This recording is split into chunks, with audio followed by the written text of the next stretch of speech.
Hello everyone, this is Ravi Jha. I am a criminal defence counsel in Allahabad High Court और आप सभी का स्वागत है आपके खुद के चैनल टारगेट फॉर आईक्यू में। जैसा कि आप सभी जान रहे हैं कि फिलहाल इस चैनल पे इस वक्त एक सीरीज चल रही है जहां पर आपके साथ डिफरेंट फैकल्टीज के द्वारा मल्टीपल चॉइस क्वेश्चंस को इस उम्मीद के साथ डिस्कस किया जा रहा है, क्योंकि हमें कहीं ना कहीं ये लग रहा है कि शायद इनमें से कुछ या काफ़ी सारे सवाल आपको अलग अलग रूपों में आपके एग्जाम के अंदर आपको देखने को मिले। तो आज की इस चर्चा के अंदर मैं रवि झा आपके साथ सीआरपीसी के कुछ बहुत ही महत्वपूर्ण और कॉन्सेप्चुअल सवालों को लेकर चर्चा करूंगा और इस पूरे के पूरे सेशन को बहुत ही इत्मीनान और धैर्य के साथ देखिएगा। पहली बात। दूसरी बात यह है कि जब कभी भी आप किसी भी मल्टीपल चॉइस क्वेश्चंस को आप सॉल्व करें या आप उसकी वीडियोस को देखें, तो बजाय इसके कि आप उसके आंसर को रटें या आप उसके उत्तर माला को आप याद करें, अगर आप उस कॉन्सेप्ट को समझने की कोशिश करते हैं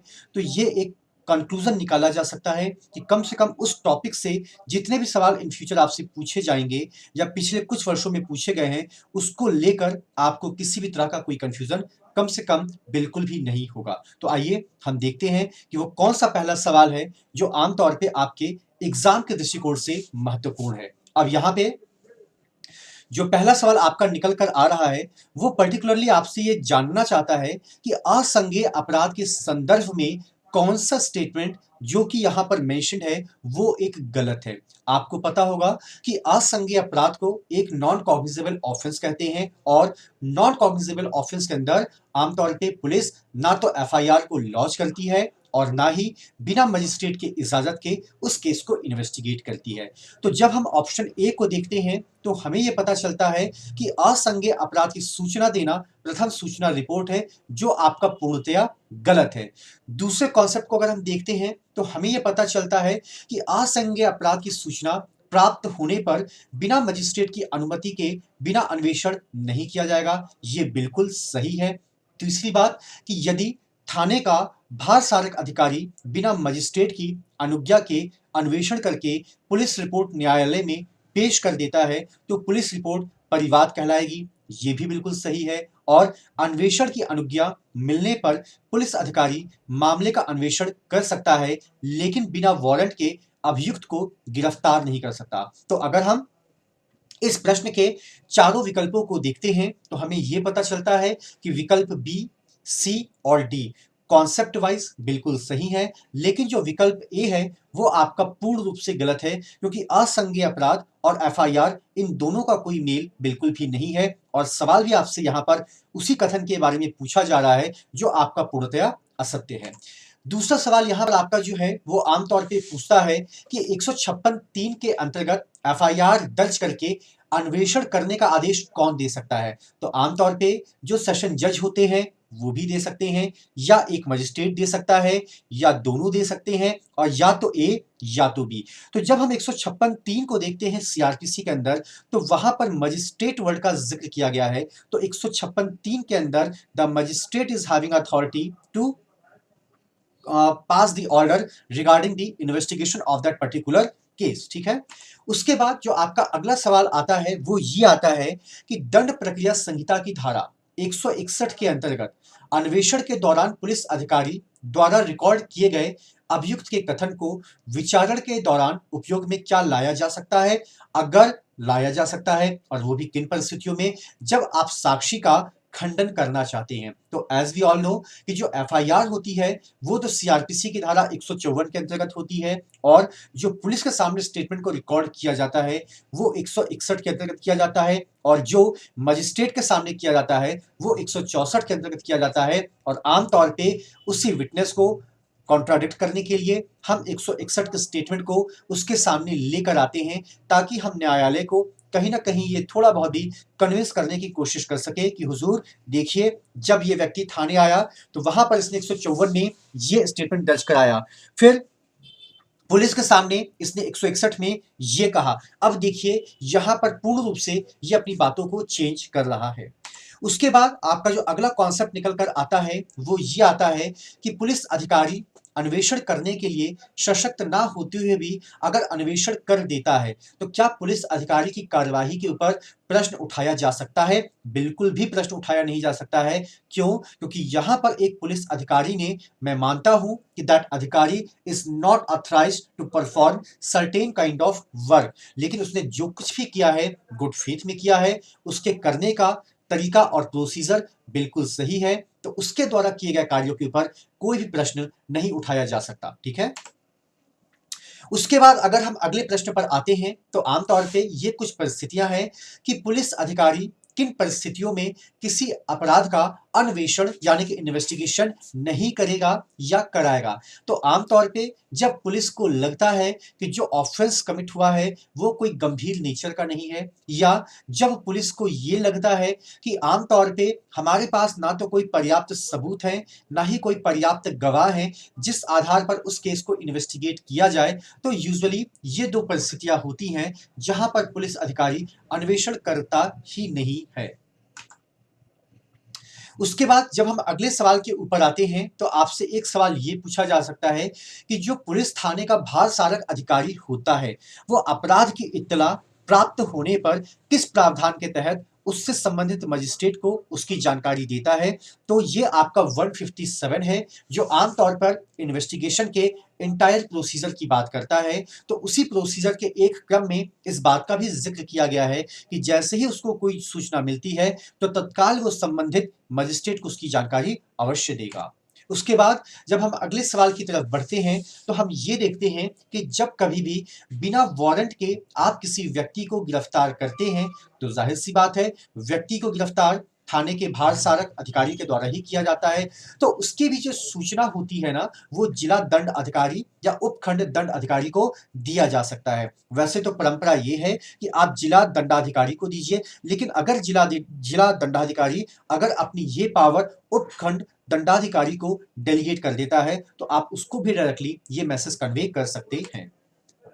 उसके बाद अगर हम अगले प्रश्न पर आते हैं, तो आमतौर पे कुछ ऐसी परिस्थितियां होती हैं जहां पर पुलिस अधिकारी की ये कोशिश होती है कि आमतौर पे वो खुद साक्षियों के घर पर जाए और उनसे उनका एग्जामिन करे या उनसे जो कुछ भी पूछना है वो करें। तो आमतौर पे ये परंपरा उस जगह पर लागू होती है जहां पर जो विटनेस है, जो विक्टिम है, वो आपकी एक महिला है, और अगर कोई पुरुष है तो उसकी आयु 18 वर्ष से कम है, और अगर हम इसके पहले विकल्प को देखते हैं, तो वहां हमें पता चलता है 15 वर्ष से कम आयु का पुरुष। तो जब हम तीनों विकल्पों को देखते हैं, तो हमें विकल्प ए और बी मोस्ट एप्रोप्रिएट लगते हैं सी के कंपैरिजन में, और चूंकि यहाँ पर डी विकल्प में ए और बी का ही जिक्र किया गया है, तो आप यहाँ पर ए और बी का ही जिक्र आप यहाँ पर देखेंगे। ठीक है?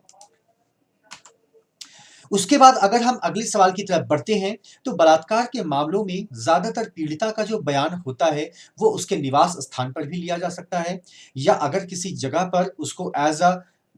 चाइल्ड के रूप में उसको प्रोटेक्ट करके रखा गया है, तो उसके गार्जियन के निवास के स्थान पर भी आप उसके स्टेटमेंट को ले सकते हैं, या अगर वहां पर कोई सामाजिक कार्यकर्ता की उपस्थिति है उस जगह पर भी लिया जा सकता है, या जिस जगह पर वो महिला अपने आप को कंफर्टेबल महसूस कर रही है उस जगह पर भी आप उसके स्टेटमेंट को रिकॉर्ड के रूप में ले सकते हैं। उसके बाद अगर हम अगले सवाल के ऊपर आते हैं, तो हमें यह पता चलता है कि जो दृश्य और श्रव्य इलेक्ट्रॉनिक साधनों द्वारा अभिलेख किया जाता है, वो आमतौर पे 161 के दौरान भी उनका यूज होता है जब आप पुलिस के सामने अपने स्टेटमेंट को रिकॉर्ड कराते हैं। वो परंपरा 164 में भी होती है जब जुडिशियल मजिस्ट्रेट के सामने स्टेटमेंट को रिकॉर्ड किया जाता है। वो परंपरा जब आप विटनेसेस को एग्जामिन करते हैं उस दौरान भी किया जाता है। तो हमें यह पता चलता है कि जो डी ऑप्शन है वो आपका मोस्ट एप्रोप्रिएट सही माना जाएगा। उसके बाद अगर हम बात करते हैं, तो न्यायिक अभिरक्षा में अभियुक्त प्रतिपेशित किया जा सकता है। आमतौर पे विकल्प ए इसका मोस्ट एप्रोप्रिएट है, क्योंकि मजिस्ट्रेट के समक्ष सशरीर पेश ही किया जाता है। अगर मजिस्ट्रेट पहली मुलाकात में तो आपको इन पर्सन ही कॉल करेगा। ये बात अलग है कि अगर आने वाले वक्त में उसको लगता है कि इनकी ऐसी कोई ज़रूरत नहीं है कि इनको बार बार फिजिकली यहाँ पर बुलाया जा सके, तो वाया इलेक्ट्रॉनिक मीडिया भी आपके साथ आपकी प्रेजेंस को इंश्योर किया जा सकता है। उसके बाद जो आपका अगला कॉन्सेप्ट निकल कर आता है वो ये आता है कि अभियुक्त को अतिरिक्त न्यायिक अभिरक्षा की अवधि बढ़ाए जाने के लिए आवश्यक क्या-क्या चीजें होती हैं। तो अभियुक्त की व्यक्तित्व पेशी भी करनी चाहिए और अगर हम उसकी पेशी नहीं कर पाते हैं, तो जो इलेक्ट्रॉनिक माध्यम हमारे पास अवेलेबल हैं, उनके माध्यम से भी हम उनकी प्रेजेंस को कोर्ट के अंदर इंश्योर कर सकते हैं। तो ये सारी जो चीजें होती हैं, ये एडिशनल मेथड्स होते हैं। यहाँ पर आपके पास विकल्प है, either you should go with A और you should go with B, और चूंकि दोनों के दोनों विकल्प आपके सामने मौजूद हैं, तो इसका C option is the best option considered किया जाता है। उसके बाद जब हम बात करते हैं कि 18 वर्ष से कम आयु की महिला को अगर उसने कोई अपराध किया है या उसको कहाँ पे रखा जाता है, तो आमतौर पे उनके लिए रिमांड होम को स्टैब्लिश किया जाता है स्टेट गवर्नमेंट के द्वारा, या अगर सेंट्रल या स्टेट गवर्नमेंट के द्वारा अगर कोई एनजीओ है या कोई सामाजिक संस्था है, तो वहां पर भी आपको रखा जाता है। उसके बाद अगर हम बात करते हैं कि वो कौन-कौन सी परिस्थितियाँ होती हैं, जहाँ पर यूजुअली रेप केसेस के अंदर जो इन्वेस्टिगेशन है, वो आपका पूरा कर लिया जाना चाहिए। तो आम तौर पे अगर हम बात करते हैं किसी शिशु के साथ बलात्कार की घटना को, तो यहाँ पर संबंधित पुलिस अधिकारी की ज़िम्मेदारी होती है कि 2 माह के भीतर-भीतर वो क्या करेगा, उस अन्वेषण को पूरा कंप्लीट कर लेगा, यानी कि वो चार्जशीट को सबमिट ज़रूर करेगा ही करेगा। उसके बाद 161 के अंदर अगर हम फिर से उस स्टेटमेंट को देखते हैं, तो आमतौर पे जब किसी भी मुकदमे का ट्रायल होता है, तो उस दौरान 161 का सबसे ज़्यादा यूज़ अगर मैं बात करता हूँ, तो वो उस व्यक्ति के स्टेटमेंट को खंडित करने के दृष्टिकोण से ही किया जाता है। उसके बाद आपका जो अगला कॉन्सेप्ट निकल कर आता है, वो ये आता है कि चलिए ठीक है कि पुलिस जब भी किसी व्यक्ति को एग्ज़ामिन करती है, तो आमतौर पे अगर पुलिस को लगता है कि जो स्टेटमेंट उसके द्वारा कन्वे किया गया है, उसका लेखबद्ध किया जाना बहुत ही आवश्यक है। ये बात अलग है कि उसके ऊपर उस व्यक्ति के हस्ताक्षर नहीं लिए जाते हैं, और अगर हस्ताक्षर ले भी लिए जाते हैं, तो उस हस्ताक्षर की कोई भी वैल्यू नहीं होती है। तो इनसे संबंधित जो प्रावधान आपको देखने को मिलते हैं, वो मिलते हैं धारा 162 के अंतर्गत। उसके बाद अगर हम बात करते हैं कि पुलिस से किए गए कथनों का साक्ष्य में उपयोग किए जाने के संबंध में कौन सा कथन सत्य है, तो आमतौर पे जब कभी भी पुलिस अधिकारी के समक्ष कोई भी अन्वेषण की प्रक्रिया होती है, तो जितने भी स्टेटमेंट वो रिकॉर्ड करता है, उन सभी को केस डायरी का पार्ट बनाया जाता है। इसके अलावा इंडियन एविडेंस एक्ट का धारा 145 भी आपको देखने को नजर आता है। इसके अलावा उन स्टेटमेंट का examination in chief, cross examination, re examination भी होता है। तो कुल मिला के यहाँ पे जब हम विकल्प ई को देखते हैं, तो जितनी भी चीजें हमने विकल्प ए, बी, सी और डी में देखी है, वो पूर्ण रूप से सत्य है, क्योंकि इसका संबंध पुलिस से किए गए कथनों के साक्ष्य के रूप में किया जाना नितांत आवश्यक होता है।